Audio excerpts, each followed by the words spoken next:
ماشاءاللہ لا حول ولا قوة إلا بالله العلي العظيم أعوذ بالله من الشيطان اللعين الرجيم بسم الله الرحمن الرحيم الحمد لله رب العالمين والصلاة والسلام على أشرف الأنبياء والمرسلين بالقاسم محمد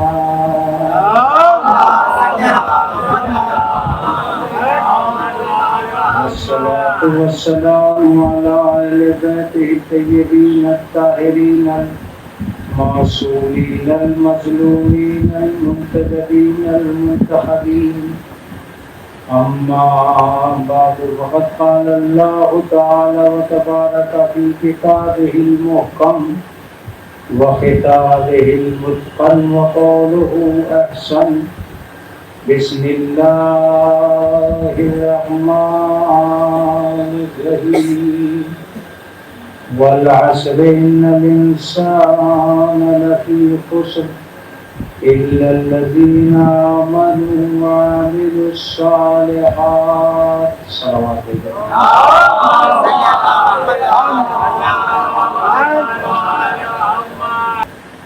جس آیہ کریمہ کو میں نے اپنا عنوان کلام قرار دیا ہے، اس میں خالق کائنات نے زمانے کی قسم کھا کے کہا کہ انسان گھاٹے میں ہے، البتہ وہ لوگ جو مومن ہیں یا مومن ہوتے ہوئے انہوں نے عمل صالح انجام دیے ہیں، ایسے لوگ گھاٹے میں نہیں ہیں۔ جب یہ آیت قرآن مجید کی ہمارے اور آپ کے سامنے آتی ہے تو ایک سوال ذہن میں اٹھتا ہے، اور وہ یہ ہے کہ اللہ نے انسان بھی بنایا اور اس کے بعد گھاٹے میں بھی بتایا، تو آخر اس کی کیا وجہ ہے؟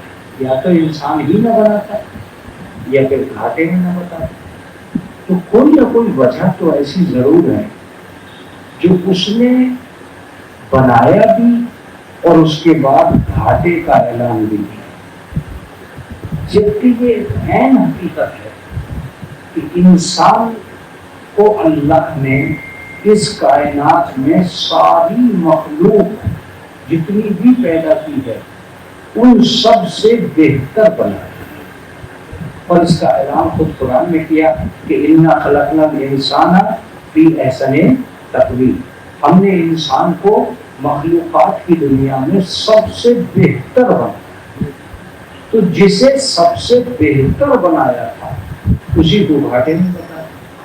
اس کا مطلب کوئی نہ کوئی وجہ ضرور ہے کہ جو گھاٹے میں پروردگار عالم بتا رہا ہے۔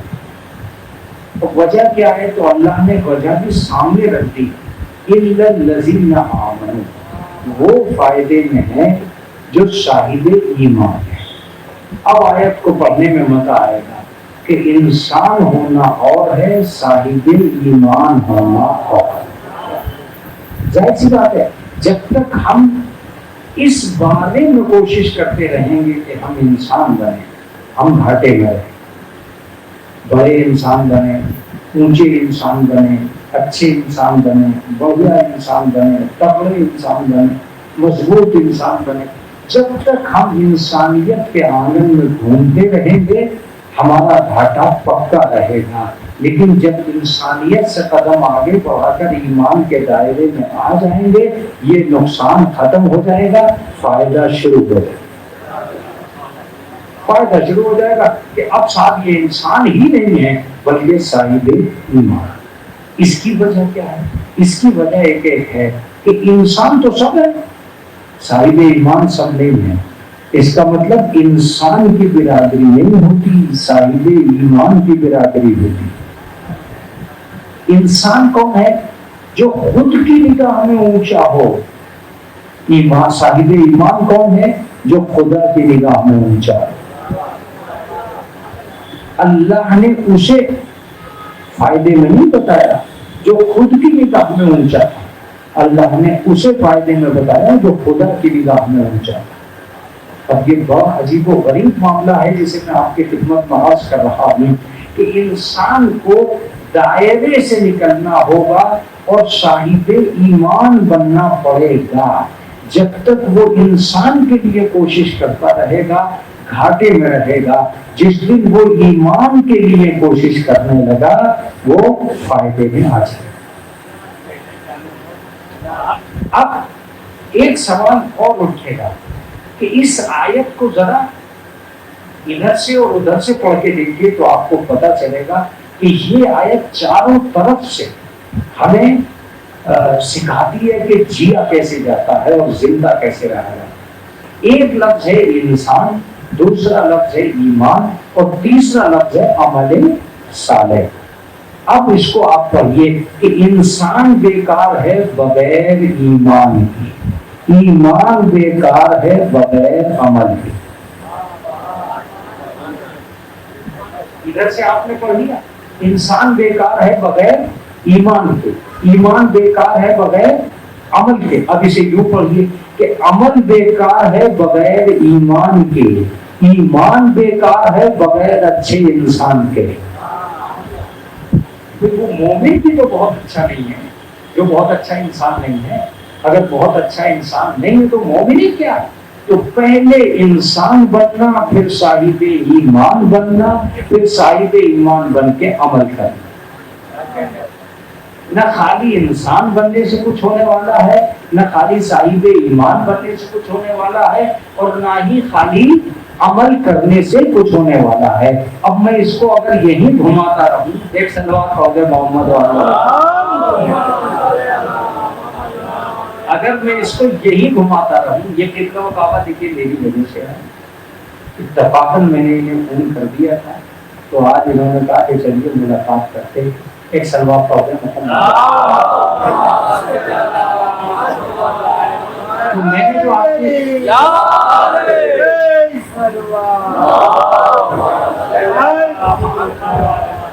میں نے جو آپ کی خدمت عالیہ میں عرض کیا وہ تین چیزیں تھیں: انسان، ایمان اور عمل صالح. سب سے پہلے بات کرتے ہیں انسان کی کہ انسان کون ہے.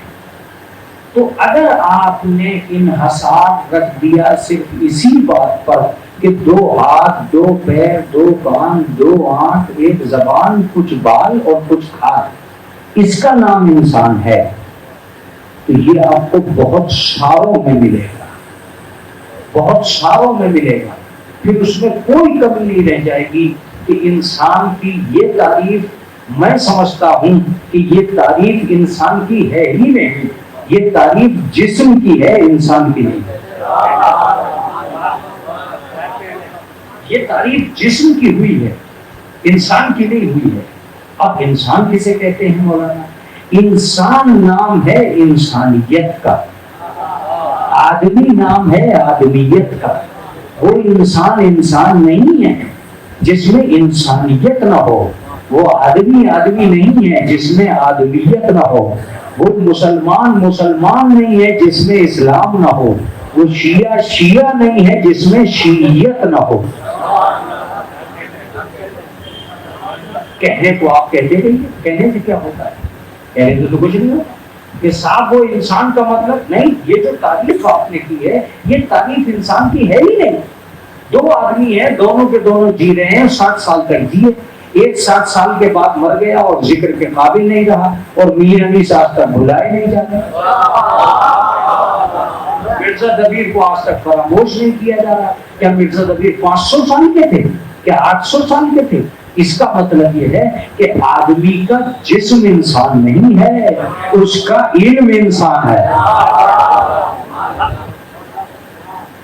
اب یہ جو میں نے تعریف کی ہے اس وقت، اس میں مجھے بڑا مزہ بھی آیا تھا، اور میں آپ کو اطمینان سے سمجھا پاؤں گا اور اپنے بچوں تک یہ میسج پہنچا پاؤں گا کہ کبھی بھی یہ تعریف ہی بیکار ہے کہ انسان اس جسم کا نام نہیں.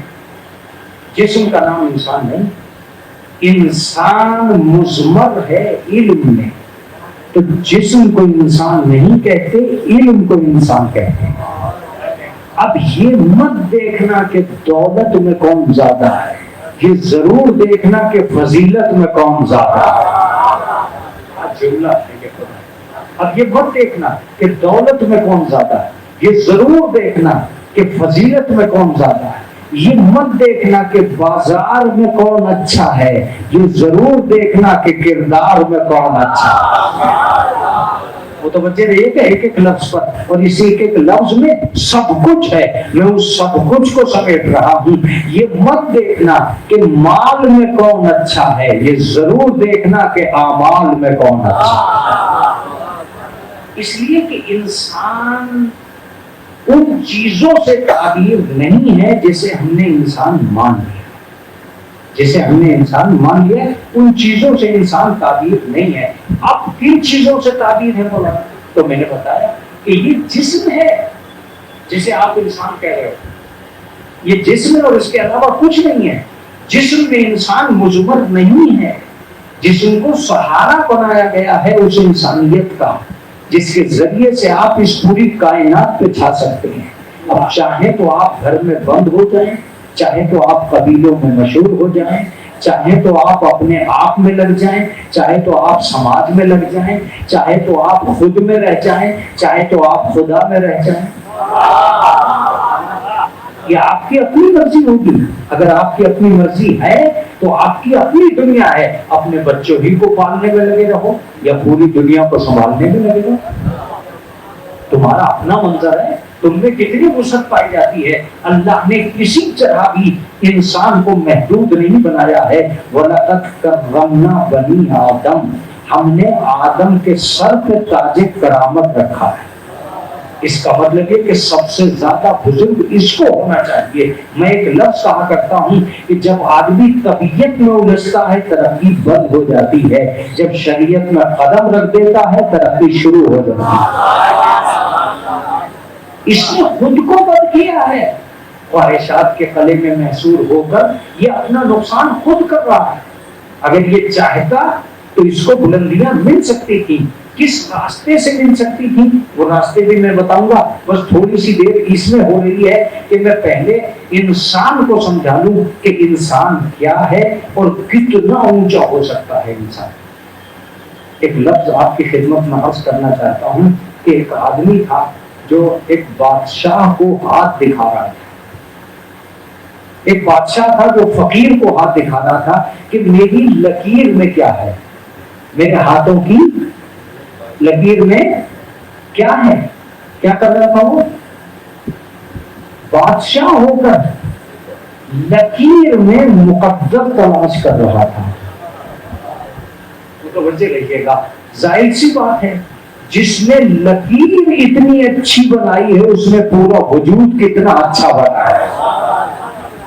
یہ میں علم کی بات نہیں کر رہا ہوں، یہ جسم کی بات کر رہا ہوں، لیکن ایک بات میں آپ تک پہنچا دینا چاہتا ہوں اور بڑے اچھے انداز سے۔ جتنی کہانیاں آپ سنیں گے ان میں بادشاہ تو فقیر کو ہاتھ دکھاتے ملے، کوئی فقیر کسی بادشاہ کو ہاتھ دکھاتا نہ ملے۔ سوچنے والی بات ہے یا نہیں؟ سوچنے والا منظر ہے یا نہیں؟ سے کیا سارے بادشاہ جاہل ہوتے تھے؟ علم نجوم نہیں جانتے تھے یہ؟ علم ید نہیں جانتے تھے یہ؟ علم جبر سے واقف نہیں تھے یہ؟ سارے کے سارے جاہل ہوتے تھے؟ کبھی تو ایسا ہوتا کہ کوئی فقیر کسی بادشاہ کو ہاتھ دکھا کے کہتا کہ میرے ہاتھ میں تلاش کرو کہ میرے مقدر میں کیا ہے؟ ہمیشہ بادشاہ ہی نے فقیر کو دکھلایا۔ اس کا مطلب یہ ہے کہ قانون فطرت یہ ہے کہ پروردگار عالم نے دولت کو جھکایا ہے، غربت کو نہیں جھکایا۔ شاید میری مراد آپ سے تھی اور آپ تک میری بات پہنچ جاتی۔ اللہ نے ہمیشہ دولت کو جھکایا ہے، غربت کو نہیں جھکایا ہے۔ کہا مولانا ممبر سے بیٹھ کے باتیں مت کرو، کوئی شرعی دلیل ہے؟ میں نے ایک شرعی دلیل بھی ڈھونڈی ہے اگر آپ تک پہنچ جائے۔ قرآن نے ہمیشہ یہ کہا آتو الزکات، زکات دو، کسی سے یہ نہیں کہا زکات لو۔ کیا کہا قرآن نے؟ زکات دو، کسی سے یہ نہیں کہا زکات لو۔ دینے والوں سے کہا کہ دینے ان کے گھر جاؤ جو مستحق ہیں، لینے والوں سے کبھی نہیں کہا کہ ان سے لینے جاؤ جو مالدار ہیں۔ اس کا مطلب اللہ دولت کو جھکانا چاہتا ہے، غربت کو جھکانا نہیں چاہتا۔ اس کا مطلب یہ کہ اللہ دولت کو جھکانا چاہتا ہے، غربت کو جھکانا نہیں چاہتا ہے. اگر غربت کو جھکانا چاہتا تو یہ کہتا کہ تم زکات دو. اس نے کہا زکات دو, اور اس میں فائدہ بھی ہے, اس لیے کہ جب زکات لینے والے آئیں گے تو وہ جھوٹ بول سکتے ہیں, لیکن جب تم دینے جاؤ گے تو مستحق سمجھ میں آ جائے گا. جتنے گھوٹالے ہو رہے ہیں اسی لیے ہو رہے ہیں کہ ہم اپنے مرکز سے ہلنے کو تیار نہیں ہیں. اگر ہم دینا سیکھ جائیں تو لینے والے لینا سیکھ جائیں. ایک صلوات پڑھ دیں محمد والا.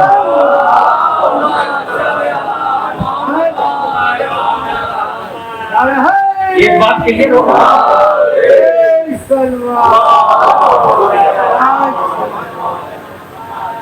تو ہمیشہ پروردگار عالم نے, میں نے کہا معبود اس میں کیا منظر ہے, کہ اگر غریب کسی امیر کے دروازے پہ گیا تو اس کی غربت شرمندہ ہو جائے گی. توجہ دیتے رہیے. اور اگر امیر کسی غریب کو دینے گیا تو اس کی سخاوت کا اعلان ہو جائے گا. ہم نے امیر کو بھی غلط نہیں کیا ہے, ہم نے امیر کو بھی موقع دیا ہے سخاوت کا, اور غریب کو بچا لیا ہے ندامت سے. اس لیے امیر کو حکم دیا کہ تم دینے جاؤ, غریب کو روکا کہ کبھی دینے مت جاؤ.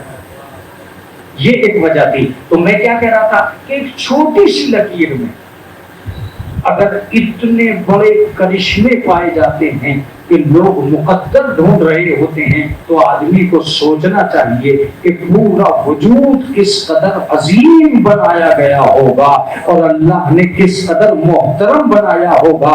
میں ایک لفظ کہا کرتا ہوں کہ انسان سے بلند کوئی تھا ہی نہیں. اللہ نے سب سے بہتر مخلوق انسان کو بنا کر زمین پہ کیوں بھیجا, اس کی ایک ہی وجہ تھی کہ جسے ہم نے بہتر بنایا ہے ہم یہ دیکھنا چاہتے ہیں کہ وہ بہتر ہے بھی کہ نہیں. کیا آپ متوجہ ہوئے سننے میں؟ اس نے اللہ نے جب بنایا تو بنا کے جنت میں سجا کے رکھ دینا چاہیے. کیا ضرورت پڑی ہے کہ زمین کو بھیج کے پھر جنت بلائے؟ کا مسئلہ یہ نہیں ہے. ہم یہ چاہتے تھے کہ ہم نے کیسا بنایا ہے یہ زمین پہ جا کے بتائے گا. اب دو ہی تصویریں ہیں, یا تو پستیوں کی طرف جائے گا یا بلندی کی طرف جائے گا. اگر پستیوں کی طرف گیا تو اولئک کالانعام بل هم اضل سبیلا, جانوروں سے نیچے گر جائے گا. اور اگر بلندیوں کی طرف گیا تو فرشتے پیچھے رہ جائیں گے, انسان آگے نکل جائے گا. فرشتے پیچھے رہ جائیں گے, انسان آگے نکل جائے گا. یہ رسول اللہ کی حدیث ہے. حضرت علی نے پوچھا کیا ہم فرشتوں سے افضل ہیں؟ تو مولا نے فرمایا کہ فرشتے تو ہمارے شیعوں کے خادم ہیں. فرشتے ہمارے شیعوں کے خادم ہیں. جب آپ زیارت کرنے جاتے ہو تو پروردگار فرشتوں کی ڈیوٹی لگاتا ہے کہ زائر کو اس کے گھر تک چھوڑ کے آؤ. اب اس سے زیادہ کیا چاہتے ہو کہ معصوم ڈیوٹیاں لگ گئی ہیں تمہارے پیچھے بشرطے کہ تم زیارت کرنے جا رہے ہو. ایک صلوات پڑھ دے محمد.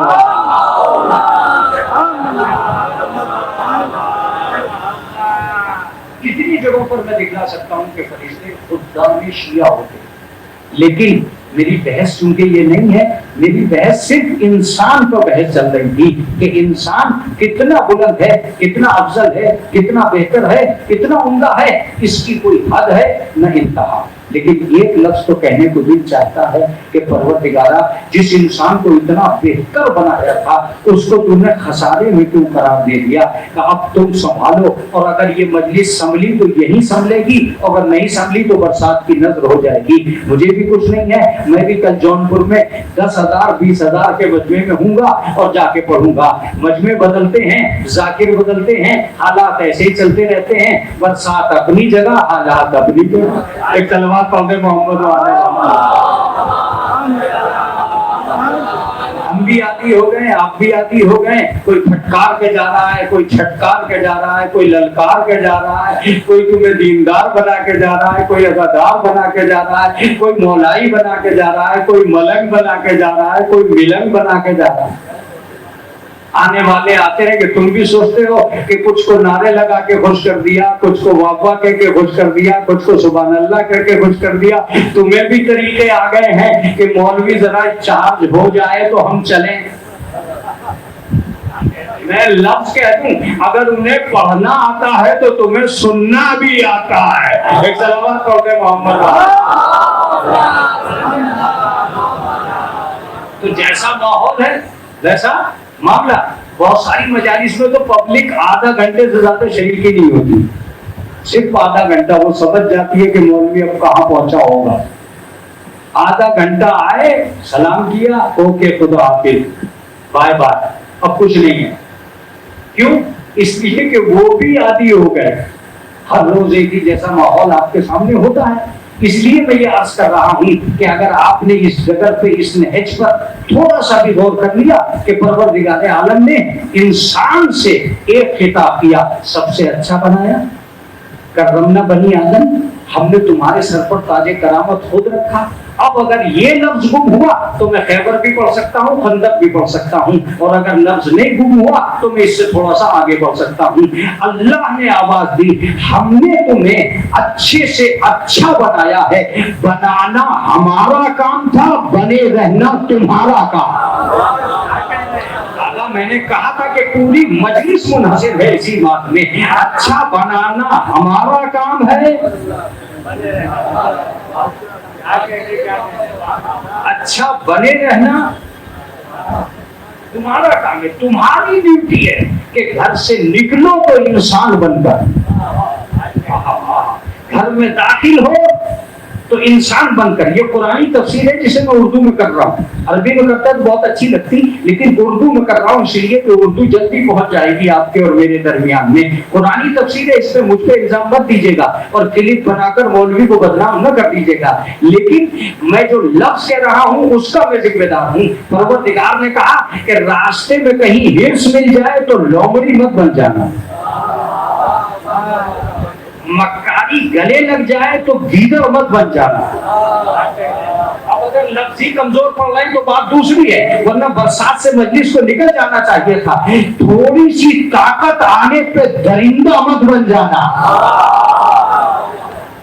تھوڑی سی طاقت آنے پہ درندہ مت بن جانا. یاد رکھو، ہم نے تمہیں بندہ بنا کے بھیجا ہے، درندہ بنا کے نہیں بھیجا. ہم نے تمہیں بندہ بنا کے بھیجا ہے، درندہ بنا کے نہیں بھیجا ہے. اور تم یہ بھی یاد رکھنے کہ درندی کی حد طاقت میں ہے اور ہماری حد قدرت میں ہے. طاقت اور ہے، قدرت اور ہے. ہم ابرہا کو بھی موقع دیتے ہیں کعبے تک آنے کا. ہم ابرہا کو بھی موقع دیتے ہیں کعبے تک آنے کا، تاکہ وہ کعبے پہ آ جائے تو پتا چلے گا کہ فیل کسے کہتے ہیں، ابابیل کسے کہتے ہیں.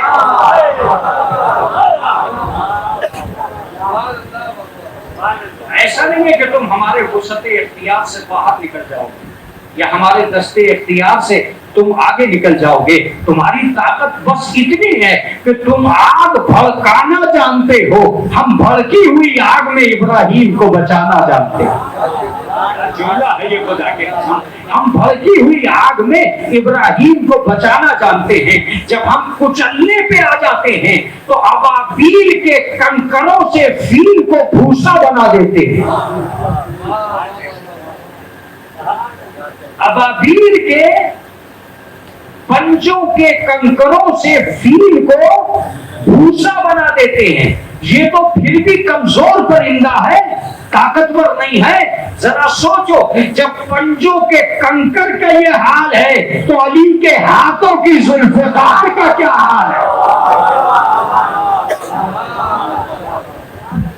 علی کے ہاتھوں میں اگر ذوالفقار ہو تب کیا حال ہوگا؟ تم نے محسوس ہی نہیں کیا ہے.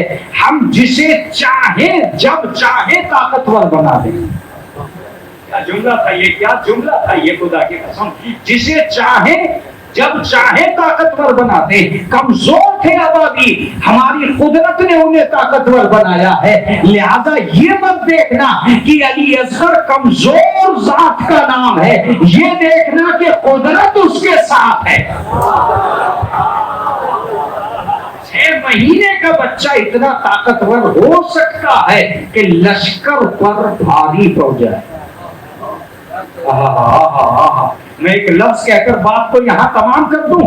طاقت کا اور قدرت کا اندازہ یہاں سے ہوتا ہے کہ آخر میں حسین سب سے زیادہ چھوٹے سپاہی کو لے کر آئے، سب سے زیادہ چھوٹا سپاہی آخر میں آیا، ادھر سے سب سے بڑا تیر انداز سامنے آیا۔ میرا جملہ ہی تمام ہو گیا۔ یزید کی بڑی طاقت کا نام ہرملہ تھا، حسین کی چھوٹی قوت کا نام علی اصغر تھا۔ سن لیا تم نے؟ اب جملہ سنو، اس میدان میں علی اصغر کو کانپتے نہیں دیکھا ہے، ہرملہ کو کانپتے دیکھا ہے۔ ایک صلوات پڑھ دے محمد۔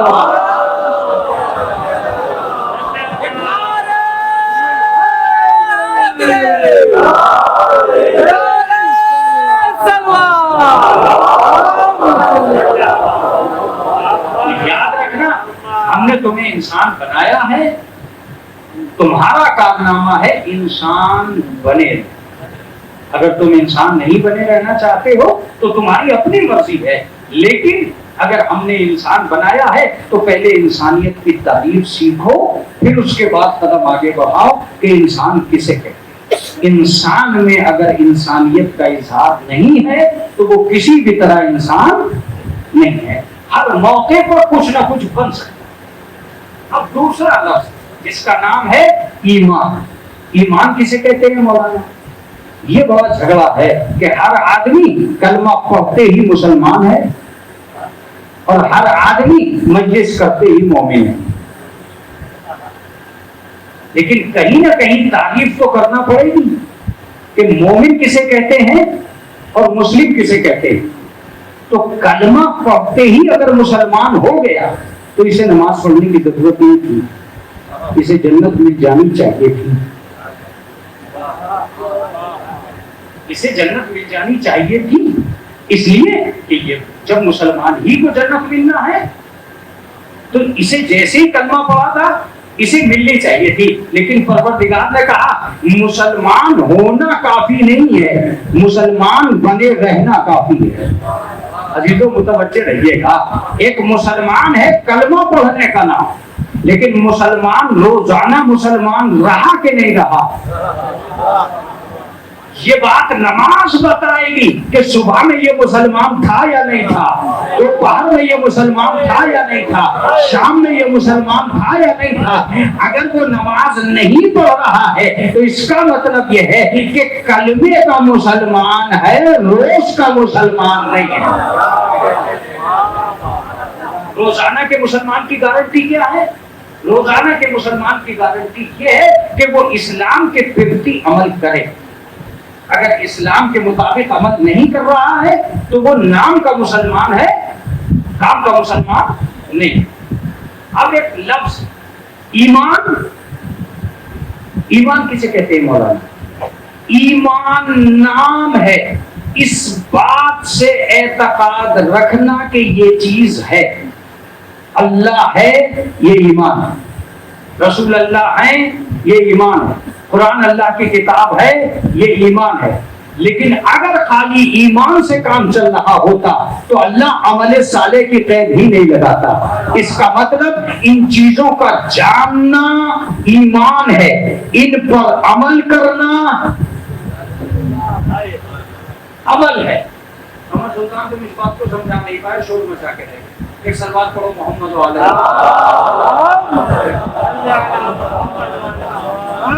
اچھا خاصا مجمع بیٹھا ہے، آخری مجلس ہے، آخر تم یہ کیوں سوچ رہے ہو کہ تمہاری باتیں سمجھ میں نہیں آ رہی؟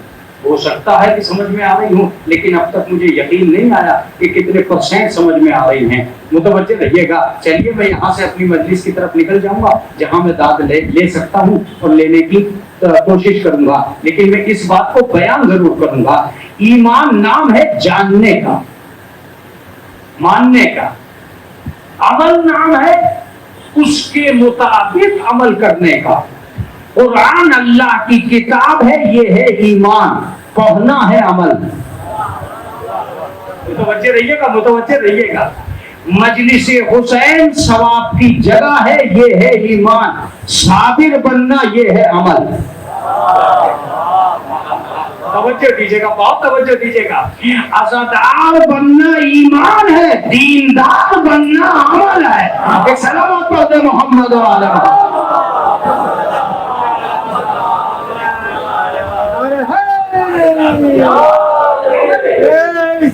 لیکن دیندار بن جانا یہ عمل ہے۔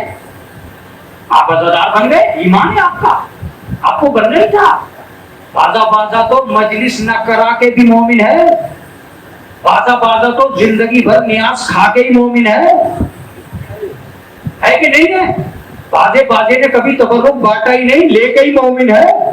تو یہ تو دونوں قسمیں پائی جاتی ہیں عزادار کی۔ عزادار کی شکلیں مختلف ہیں، کچھ ماتم کر کے عزادار ہیں، کچھ بغیر ماتم کے بھی عزادار ہیں۔ کیا آپ منع کر دو گے جو بغیر ماتم کے؟ ایک آدمی نے تابوت کو دور سے سلام کیا، وہ بھی عزادار ہے۔ ایک آدمی نے تابوت کاندھے پہ اٹھایا، وہ بھی عزادار ہے۔ تو عزاداروں کی قسمیں ہیں۔ لیکن میں آج آپ سے کہنے جا رہا ہوں کہ یہ مسجد، مصلی، امام باڑہ، علم، تابوت، تعزیہ، یہ سب کچھ نہیں تھا۔ یہ سارے کا سارا سماج میں بسے ہوئے لوگوں کی نیتوں کو پہچاننے کا ایک طریقہ تھا۔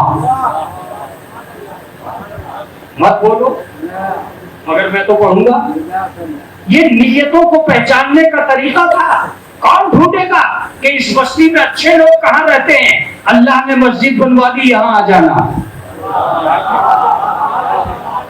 صبح شام آ جانا۔ تمہیں پتا چلے گا کہ رات میں کون خراب تھا، صبح ہی اندازہ ہو جائے گا۔ صبح میں کون خراب تھا، شام کو اندازہ ہو جائے گا۔ ایک ایک آدمی کی لسٹ کہاں بناتے پھرو گے کہ کتنے اچھے آدمی کہاں رہتے ہیں؟ ہم نے مسجد بنوائی ہی اس لیے تھی کہ محلے میں موجود اچھے لوگوں کا پتہ چل جائے۔ اس کا مطلب یہ کہ جماعت عبادت کا نام نہیں ہے، حق پہ اکٹھا ہونے کا نام جماعت ہے۔ اگر شریف آدمی ہے، اچھا آدمی ہے، نیک آدمی ہے، پرہیزگار آدمی ہے، متقی آدمی ہے، امانتیں ادا کرنے والا ہے، کب آئے گا؟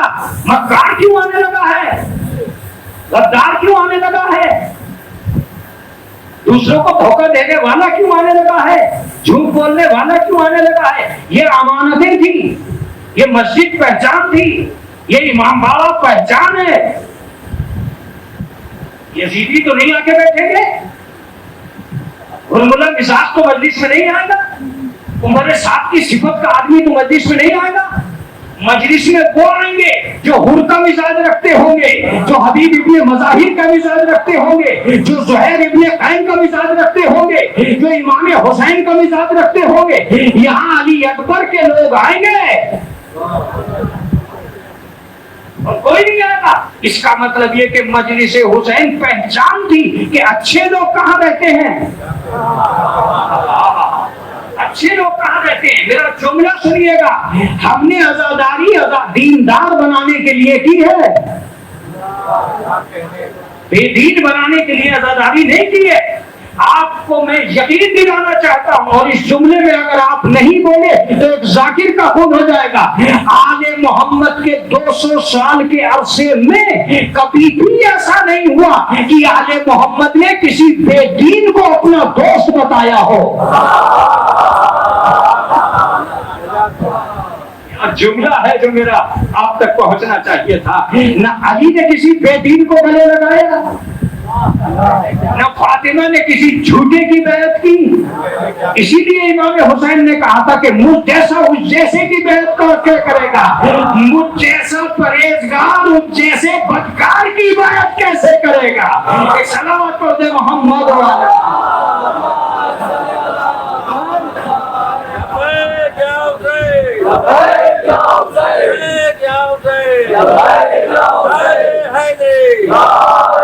متوجہ ہوئے؟ اگر آپ متوجہ ہوئے ہیں تو یہ بات طے ہے کہ امام حسین کو چھوڑیے، آل محمد میں کوئی بھی شخص ایسا نہیں گزرا ہے جنہوں نے کسی بے دین کے لیے یہ کہہ دیا ہو کہ یہ ہمارا دوست ہے، یہ ہمارا چاہنے والا ہے۔ 17 آدمی بچے تھے جب حضرت علی علیہ السلام سے خلافت چھینی گئی، 17 آدمی صرف حضرت علی کے پاس تھے۔ جب علی سے کہا گیا یا علی آپ کو چاہنے والوں کی تعداد کتنی کم ہے، لیکن کمال کی بات یہ ہے کہ جو لوگ 17 میرے پاس ہیں مسلمانوں میں ان جیسا ایک بھی نہیں ہے، ان 17 جیسا ایک بھی نہیں ہے، اس لیے کہ وہ لوگ دین کو چاہتے ہیں، دین انہیں چاہتا ہے۔ میں اس کی واضح مثال دوں کہ کیا فرق تھا ان میں جو دیندار تھے، محب آل محمد تھے۔ میں فرق بتاتا ہوں۔ تشتاق الجنت ثلاث رجل، جنت 3 آدمیوں کی مشتاق ہے، سلمان، مقداد اور ابو ذر۔ کتنی اچھی حدیث سنا دی۔ سلمان، مقداد، ابو ذر۔ کیا کہہ رہے ہیں رسول اللہ کا؟ قیامت تک ایک لکیر کھینچ رہا ہوں کہ مسلمان اور ہے، سلمان اور ہے۔ قیامت تک ایک لکیر کھینچ رہا ہوں کہ مسلمان اور ہے، سلمان اور ہے۔ اب لفظ سنیے، یہ وہ آدمی ہے جو حضرت علی کے ساتھ ہے، جو حضرت علی کے پاس ہے، جو حضرت علی کا آدمی ہے، یہ وہ آدمی ہے۔ 3 آدمیوں کی جنت مشتاق ہے۔ اس کا مطلب یہ ہے کہ جنت جانے والے اور ہیں، جنہیں جنت چاہتی ہے وہ۔ تو کلمہ پڑھ کر مسلمان ہونا اور ہے، در زہرا پہ جبی جھکا کر سلمان بننا۔ یہ ساری چیزیں کیا ہیں؟ یہ ساری چیزیں پہچان ہیں۔ امام والا پہچانوائے گا حسین والا کون ہے، عزاداری کی بغاوت پہچانوائے گی یزید والا کون ہے۔ تو بچے ہو گئے، بغاوت پہچانوا دے گی یزید والا کون ہے، اور زمانہ پہچانوا کے رہتا ہے۔ آپ کہیں گے مولانا یہ کیسے؟ میرے ایک سنی دوست ہے، ان سے میں نے پوچھا کہ یار ہم تو پڑھتے ہی رہتے ہیں کہ یہ فلسطین میں کیا ہو رہا ہے اور اسرائیل میں کیا ہو رہا ہے، تمہارے نظریے کے مطابق کیا ہو رہا ہے؟ قسم خدا کی میں نے 5 یا 6 نقطے پڑھے ہیں جو میرے یوٹیوب پہ ہیں اور اس پہ بڑی داد ملی ہے، لیکن میں ان سارے نقطوں کو بھول گیا جو اس نے کہے۔ اس نے کہا مولانا ایران بھی باہر نہ آتا اگر رشتہ کربلا سے نہ ہوتا۔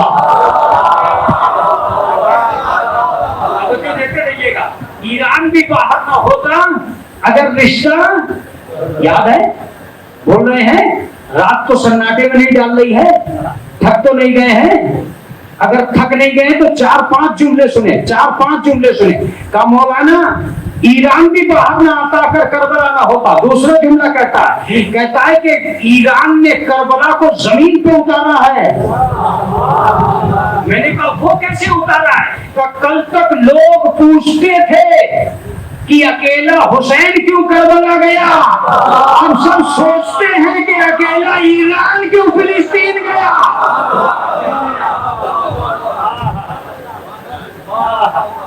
اب لوگ سوچتے ہیں کہ اکیلا ایران کیوں گیا۔ میں نے ان سے کہا کہ تم بھی کیوں گئے؟ کہا ہم بھی نہ جاتے اگر اس کا نہ ہوتا۔ میں نے کہا وہ کیا تھا؟ کہا جن کے باپ کبھی میدان میں نہیں آئے وہ آج بھی میدان میں نہیں آئے، اور جن کے بابا ہر میدان میں آئے وہ آج بھی میدان میں آئے۔ آخری جملہ میں نے کہا 2023 اور 24 میں آپ کو ملا کیا؟ کہا ایک ہی چیز ہے، ہم نے اتر کے ثابت کر دیا ہے کہ کرار کی نسلیں کہاں ہیں، فرار کی ہم نے ثابت کر دیا ہے کہ کرار کی نسلیں کہاں ہیں، فرار کی نسلیں کہاں ہیں۔ اب وہ سنی عالم دین کہتا ہے، میں نے کہا یہ 52 ملک بول کیوں لے گئے ہیں؟ کہا مولانا اب ابو سفیان کے بچے کبھی نہیں بولے اور ابو طالب کے بچے کبھی خاموش نہیں ہوئے.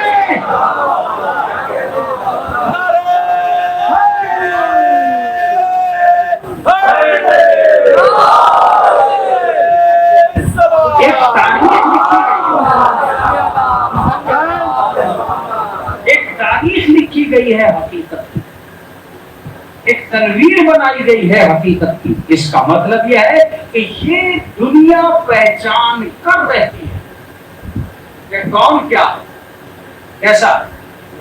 اگر ان مجلسوں کو صرف اور صرف منحصر کر دیں ہم تبرک پر تو بڑا نقصان ہو جائے گا, بڑا نقصان ہو جائے گا.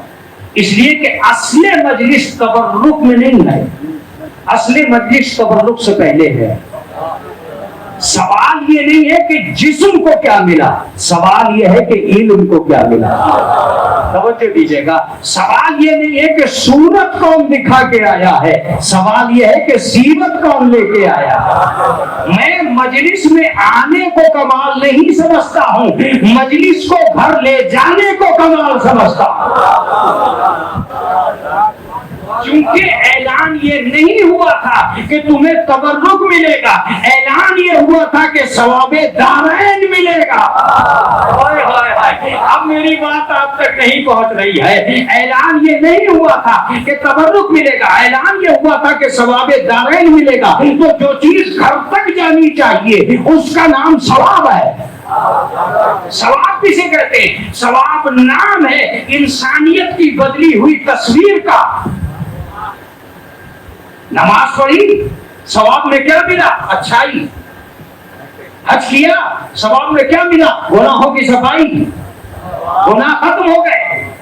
روزے رکھے, ثواب میں کیا ملا؟ صحت, نورانیت, روحانیت. اس کا مطلب یہ ہے کہ ثواب نام ہے انسانیت کی بدلی ہوئی تصویر کا. اب جملہ سنو, امام باڑے کی بھیڑ نہیں بتائے گی کہ عزادار کیسا ہے, گھر کی تہذیب بتائے گی عزادار کیسا ہے.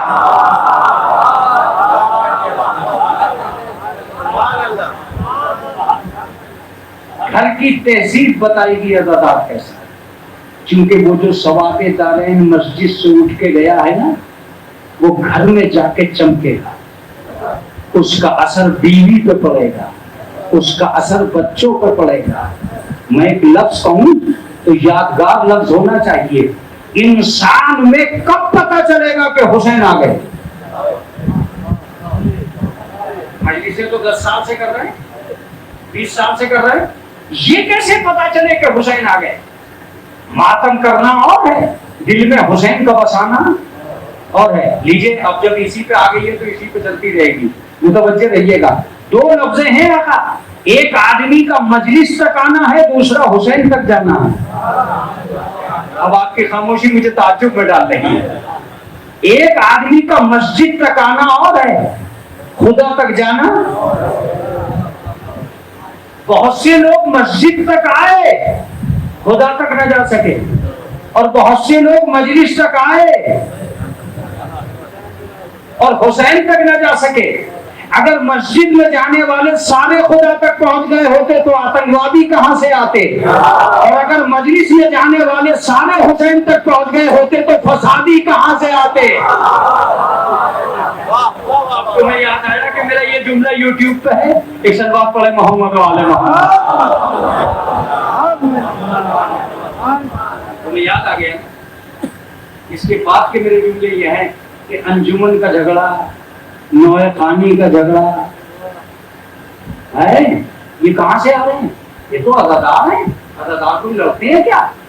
اس کا مطلب یہ کہ عزادار ہونا اور ہے, دیندار ہونا اور. اگر عزاداروں میں مکار نہیں تو لڑ کیوں رہے؟ عزاداروں میں غدار نہیں تو لڑ کیوں رہے؟ بے وفائی کیوں کر رہے ہیں؟ کسی بھی عزادار سے آپ شرافت کی امید جب کر سکتے ہیں جب وہ دیندار ہو. جملہ کہا گیا ہے جب وہ دیندار ہو, اس لیے کہ عزاداری شرافت کا تقاضا نہیں کرتی ہے, دینداری شرافت کا تقاضا کرتی ہے. کسی بھی عزادار سے آپ امانت کا تقاضا نہیں کر سکتے. دین امانت سکھاتا ہے. عزاداری تو ماتم ہے, وہ عزادار ہے. اب اگر وہ چندے کو دھندا بنا گیا تو بچے رہیے گا. اگر وہ چندے کو دھندا بنایا گیا تو اعتراض کیوں ہے؟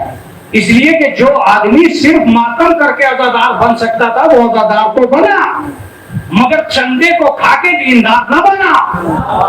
تو عزادار بننا اور ہے, دیندار بننا اور ہے. اب لفظ سنیے گا, کھاتے کھاتے عادت بن گئی تھی تو ایماندار کھا گیا. محمد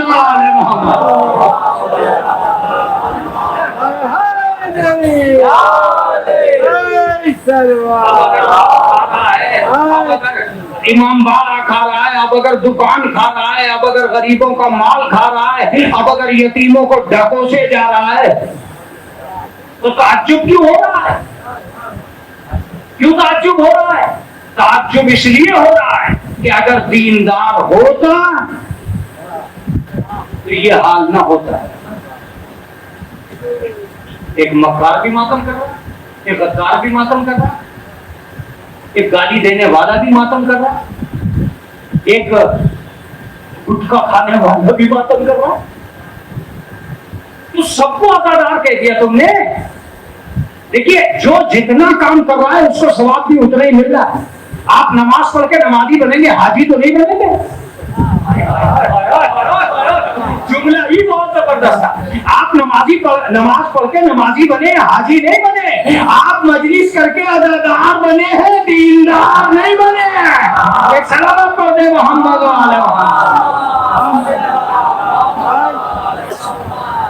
نماز پڑھیے تو نماز کا ثواب دو. ایک صاحب رمضان میں ان کے گھر گیا, وہ افطار سجائے بیٹھے تھے. میں نے کہا تم مسجد میں تو دکھائی نہ دیتے ہو اور یہاں تم افطار سجائے بیٹھے ہو.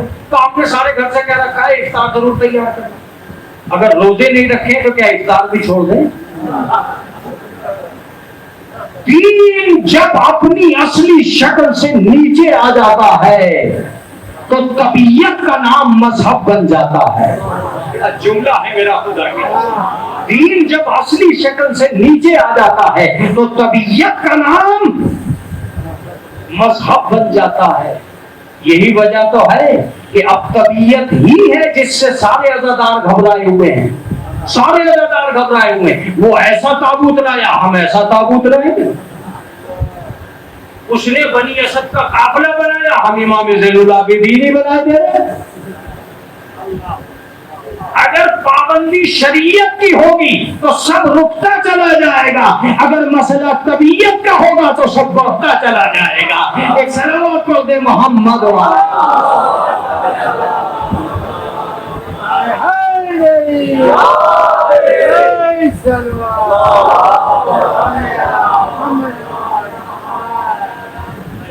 اب اس میں ایک حدیث سن لی. ایک آدمی آیا اور آنے کے بعد میں کہتا ہے کہ یا رسول اللہ, سب سے مضبوط ایمان کا پایا کون سا, مضبوط ستون ایمان کا کون سا؟ اور سب کو ارے ایمان کیا ہے؟ رسول اسلام نے کہا تمہاری نظروں میں کیا ہے؟ کہا نماز, کہا یہ اچھی ہے مگر یہ نہیں. کہا روزہ, یہ اچھا ہے مگر یہ نہیں. حج, کا یہ اچھا ہے مگر یہ نہیں. اور سب کو ارے ایمان ان تحب الرجل فی اللہ, سب سے مضبوط پایا ایمان کا یہ ہے کہ انسان جو کچھ کرے اللہ کی محبت میں کرے. جب اللہ کی محبت سامنے ہوگی تو نہ عوام کی ضرورت ہے نہ کسی پیش امام کی ضرورت ہے, ہم خود سے عمل کرنا چاہیں گے. تو یہ ساری چیزیں جو عزاداری میں آ رہی ہیں یہ کیا ہیں؟ یہ پہچان ہے نیتوں. اس کا اور طریقہ بتاؤں میں آپ, ایک طریقہ بتاؤں. یہ جو تبرک بانٹ رہے ہیں کہ یہ توہین نہیں کر رہے ہیں. جب تمہیں پتا ہے کہ 500 آدمیوں کو بانٹنا ہے تو 15 آدمی کھڑے کر دے بانٹنے کے لیے, کسی کو لائن لگانے کی ضرورت ہی نہیں پڑے گی. 15 کے 15 آدمی ذرا سی دیر میں بانٹ کے پار کر دیں گے. یہ کیا ہو رہا ہے کہ آپ ایک ہی جگہ کھڑے ہو کر سب کو بانٹ رہے ہیں؟ وجہ کیا؟ آپ توہین کرنا چاہتے ہیں, اس قوم کو بھکاری بنانا چاہتے ہیں. کہا نہیں مولانا مسئلہ یہ نہیں ہے. تو میں نے کہا پھر کیا مسئلہ؟ کہا نہیں، تبرک بانٹ کر بھی اور تبرک لے کر بھی دونوں کی نیتوں کو پہچاننا تھا. دونوں کی نیتوں کو پہچاننا تھا. میں نے کہا وہ کیسے؟ کہا اگر تبرک بانٹتے بانٹتے اپنے عزیز کا چہرہ دیکھ کر اس کی مٹھی چوڑی ہو گئی تو سمجھ لینا کہ یہ رشتے دار کا چہیتا ہے، اچھا عزادار نہیں ہے. پہچان رہے؟ امام حسین نے اپنے تبرک کی گٹھری دے کر پہچانا ہے کہ رشتے داروں کا چہیتا کون ہے، دین میں امین کون ہے، امانتوں کو ادا کرنے والا کون ہے. تیری نظر میں تو سب کو ایک جیسا ہونا چاہیے تھا. چچا آ گئے تو دو، محلے کا آدمی آ گیا تو ایک. یہ بانٹنا نہیں تھا، ایک امانت دار کو پہچاننا تھا. تو میں نے کہا لینے والوں کا کیا قصور؟ کہ لینے والوں کو دے کے پہچانا ہے کہ اگر تبرک لینے کے چکر میں کسی کے پیر کچل دیے تو سمجھنا اچھا عزادار نہیں ہے، بہترین لالچی ہے. اور ہم پبلک کو لالچی نہیں بنانا چاہتے، ہم اچھا عزادار بنانا چاہتے. اب میں آپ کو یقین دلاؤں، اگر یقین دلا سکا تو اس جملے میں یقین دلاؤں گا. 80 کلومیٹر تک تبرک بٹا، مگر کہیں پر نہ کسی نے ہاتھ اٹھا کے لیا نہ بھیڑ لگا کے لیا. اس کا مطلب یہ ہے کہ ایک جگہ بانٹ کر دکھاوا نہ کرو، 10 جگہ رکھ کر عزاداروں کی خدمت کرو.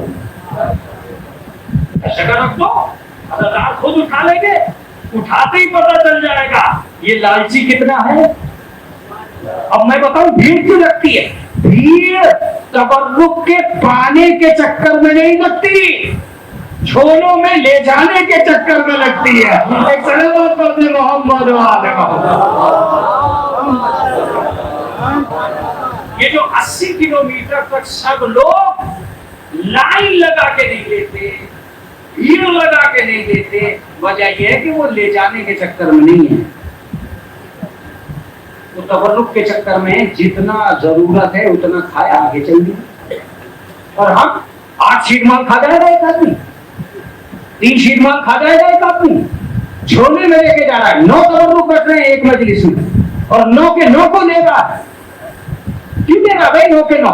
ارے تجھے تبرک لینے آیا تھا، مجلس میں آیا تھا، ایک آدمی سے تبرک لے لے، چکھ لیا، برکت ہو گئی. اسے جمع کیوں کر رہا ہے، اکٹھا کیوں کر رہا ہے؟ بعض لوگ تو اسی کو لینا ثواب سمجھ رہے ہیں. اور اگر اسی کو لینا ثواب رہا تو میں دعوے سے کہتا ہوں پھر ساری عزاداری اسی کو منحصر ہو کر رہ جائے گی. ایک قدم آگے نہیں بڑھا سکتا. ایک قدم آگے بڑھنا ہے تو نظر حسین پہ رکھنا، تبرک پہ مت رکھنا. ایک صلوات پڑھ دیں محمد.